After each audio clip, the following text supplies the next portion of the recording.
Bakit kaya palaging sa dulo nababasag ng mga lalaki? Tingnan natin ang rason.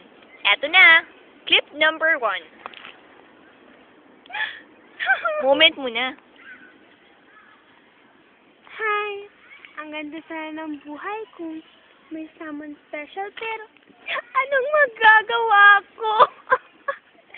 Ako na lang palaging iniiwan. Mali! Dapat ako ang mangiiwan. Ngunit, strike 2 na ako. Mapakayubel, mapakawin. Nalalabas na wala. Hello, Win! Pakasalan mo na ako. Nandito lang naman ako para sa'yo eh. Si Yubel naman, sabi niya, I love you. But I'm not yet ready. My gosh, ha? Para siya bakla. Anyway, pero sabi ni Roxanne, Lulu, time will come. Darating din yun. Ano sa tingin mo? Sa tingin ko, tama ka. Pero, tingnan natin for more information. Ito ang clip number 2.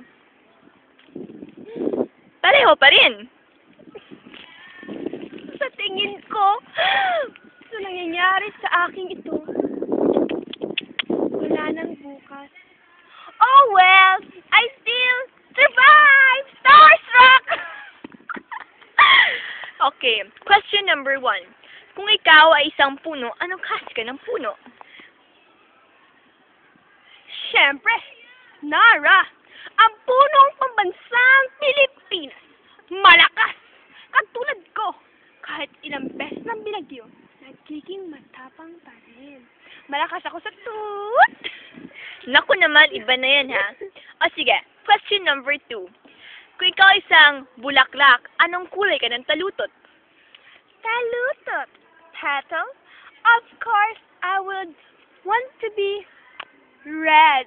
As the color of my blood signifies daring. O sige, question number 3. Kung ikaw ay isang brand ng makeup, ano ka? Brand ng makeup? It's my favorite.